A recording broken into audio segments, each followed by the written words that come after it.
दोस्तों, क्यूको न्यूज पर आपका स्वागत है। दोस्तों आज मैं फिर से एक खबर लेके आया हूं जो कि भारतीय अर्थव्यवस्था के लिए एक वरदान साबित हुआ है और ये आने वाले समय में हमारे फॉरेक्स रिजर्व को भी बढ़ाएगा ही बढ़ाएगा और कुछ दिनों में मैं आपको एक और खुशखबरी दूंगा भारतीय फॉरेक्स रिजर्व से रिलेटेड। तो चलिए खबर को स्टार्ट कर लेते हैं शुरू से लेके अंत तक। तो दोस्तों ऐसा है कि भारतीय अर्थव्यवस्था में सबसे बड़ा अगर किसी चीज का योगदान है या फिर फॉरेक्स ट्रेड के घटने में सबसे बड़ा अगर किसी चीज का हाथ है तो वो होता है क्रूड ऑयल के इंपोर्ट का, क्योंकि हमारे पास अपना क्रूड ऑयल नहीं है तो हमें दूसरे देशों से लेना पड़ता है। अब पहले क्या था कि पहले हम लोग जो है अरब देशों से लिया करते थे, उसके बाद फिर रूस यूक्रेन का युद्ध आया, उसके बाद रूस ने हमें डिस्काउंट देना स्टार्ट कर दिया, ठीक है। लेकिन यहाँ पे बात ये आ गई है कि अब रूस ने और भी ज्यादा डिस्काउंट दिया है और आप इस बात को जानकर हैरानी में रह जाएंगे कि रूस ने $48 प्रति बैरल के हिसाब से रेट दिया है इंडिया को और आने वाले समय में भी रशिया जो है उसने एकदम हाँ कह दिया है कि आने वाले टाइम में कभी भी अगर अंतर्राष्ट्रीय मार्केट में अगर $70 अगर क्रूड ऑयल का दाम है तो वो उसे $40 में देगा, अगर वो $100 है तो $70 में देगा प्रति बैरल, और ये उसने ऑलरेडी एग्री कर दिया है। अब इसके पीछे का जो माजरा है उसके बारे में हम लोग बात कर लेते हैं। तो सबसे पहली बात कर लेते हैं कि रूसी तेल जो होता है ना उसको रूसी उड़ान तेल बोला जाता है। मतलब कि ये जो तेल होता है ना उसको निकालने में जो है ना बहुत पैसा लगता है, मतलब कि थोड़ा ज्यादा खर्चा आता है। जैसे कि नॉर्मली अरब देश जो निकालते हैं उसमें अगर 25 से $28 जो होता है वो आता है अगर प्रति बैरल का खर्चा, तो रूसी तेल निकालने में 30 से $35 प्रति बैरल का खर्चा आता है। क्यों? उसका कारण यह है कि बहुत सारे चट्टानों को तोड़ना होता है, उसके बाद फिर उसके अंदर से उनको तेल निकाल के और उसके बाद उसे सप्लाई करना पड़ता है। लेकिन यहाँ पे बात एक और आ जाती है कि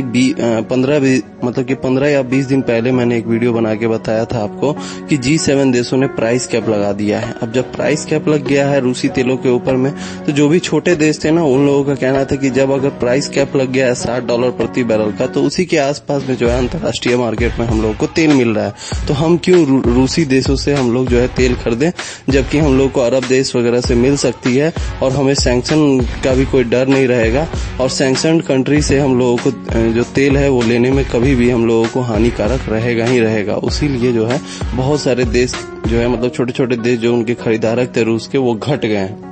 अब जब डिमांड घटेगा तो वैसी बात है कि रूसी जो अर्थव्यवस्था या फिर रूस जो है वो टेंशन में आएगा ही आएगा कि हमें तो तेल बेचना है किसी तरह, क्योंकि हमें यूक्रेन का युद्ध भी आगे बढ़ाना है और साथ में हमारे अर्थव्यवस्था को भी आगे बढ़ाना है। अब उसमें रूस ने एक टेंशन में आके ये चीज का डिसीजन लिया कि कुछ भी हो जाए चाइना और भारत ये दोनों को अपने हाथ से नहीं जाने देना है। जैसा कि आप जानते हैं कि चाइना सबसे बड़ा तेल का खरीदारक है और दूसरे नंबर पे अगर कोई देश आता है वो अपना भारत आता है, और इसी चीज को ध्यान में रखते हुए रूस ने एक स्ट्रेटजी खेला है और वो स्ट्रेटजी ये रखा है कि आप कुछ भी कर लीजिए, हम उन्हें डिस्काउंट जो है इंटरनेशनल मार्केट से $30 कम ही देंगे। अभी जैसे फिलहाल जो है अराउंड $68 अरब या फिर $72 अरब के करीब में अगर हमारा कच्चा तेल है अगर इंटरनेशनल मार्केट में, उसके हिसाब से भारत को जो है रूसी तेलों ने मतलब कि रूस के संगठन ने जो है उन्होंने दिया है अराउंड $48 अरब का कॉस्टिंग दिया है प्रति बैरल। अब ये चीज जो है क्योंकि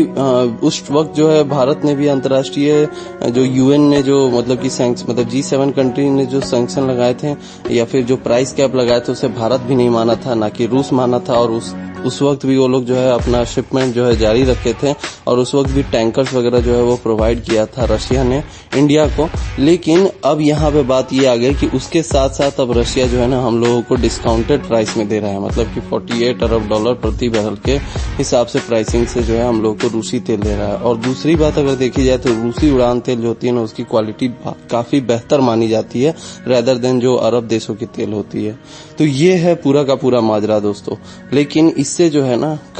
इस खबर से या फिर इस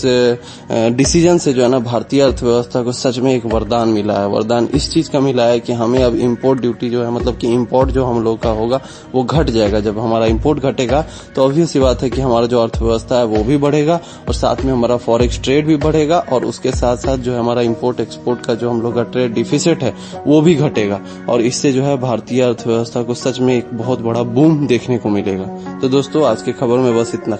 बाकी आपको ये खबर कैसा लगा कमेंट करके जरूर बताएं और ऐसे ही करंट अफेयर्स और डिफेंस की खबर से जुड़े रहने के लिए हमारे चैनल को जरूर सब्सक्राइब करें। धन्यवाद।